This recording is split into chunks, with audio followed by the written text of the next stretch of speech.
One FM Comedy Club. One Comedy Club. Comedy Club. Le Comedy Club du jour avec Eric Lecoultre. Comedy Club. Le One FM Comedy Club.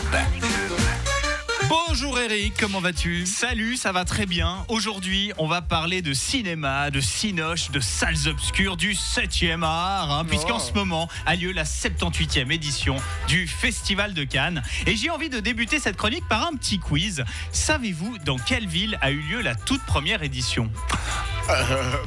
Donc pas Cannes. À Cannes? À Cannes? Ouais, c'était à Cannes. Bravo. C'était une question piège. J'avais envie de faire un quiz, mais je connaissais pas vraiment votre niveau de cinéphilie, alors j'ai opté pour une question extrêmement facile. Et Solène a échoué, voilà. Alors pendant 12 jours, les plus grandes stars du grand écran se réunissent sur la Croisette, un événement où on peut voir à la fois des blockbusters hollywoodiens comme le tout dernier Mission Impossible, et aussi des films plus confidentiels, comme le premier long métrage de cette réalisatrice indonésienne qui suit le destin tragique d'une femme de chambre aveugle qui perd son logement et qui recueille un enfant atteint de malnutrition. Spoiler, ça ne se termine pas bien. Ou ce film de ce réalisateur laiton qui consiste en un plan fixe de 3h17 sans dialogue sur deux retraités qui se coupent mutuellement les cheveux avec un âne dans la pièce. C'est ce genre de film où tu comprends pas, tu sais pas trop, mais en sortant, t'as le droit de dire en vrai c'était intéressant quand même. À un moment, je sais pas, tu te laisses embarquer dans l'univers.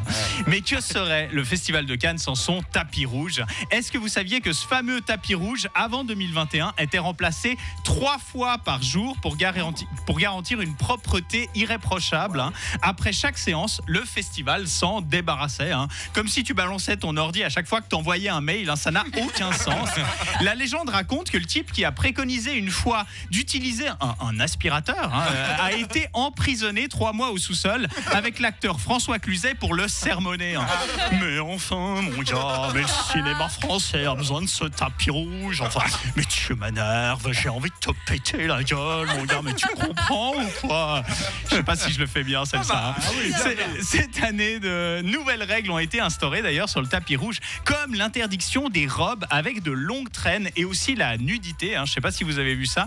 Les gens qui font le cinéma veulent nous faire croire qu'ils peuvent influencer des grandes tragédies de ce monde, comme la guerre ou la précarité, mais la seule chose qu'ils parviennent concrètement à faire, c'est toujours de dicter aux femmes la tenue qu'elles doivent porter.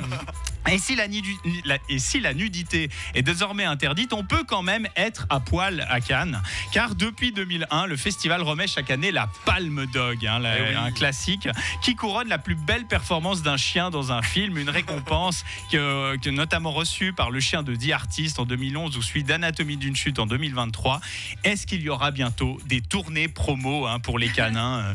Ouais, alors pour ce rôle, j'ai fait une grosse préparation, j'ai perdu 12 kilos, j'ai passé une année en immersion chez des caniches de chasse, j'avais vraiment besoin de comprendre la psychologie du personnage, de pouvoir aboyer et remuer la queue comme lui. Non, c'est vraiment un rôle de composition.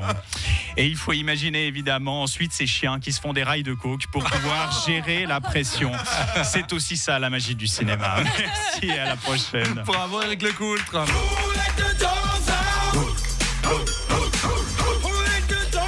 Benjamin, est-ce que tu veux te lancer dans une battle d'imitation de François Cluzet parce qu'il le fait très bien?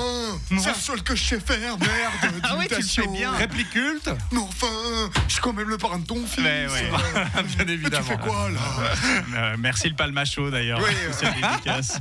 Merci Eric Lecoultre. Merci. Salut, à la prochaine. À la prochaine.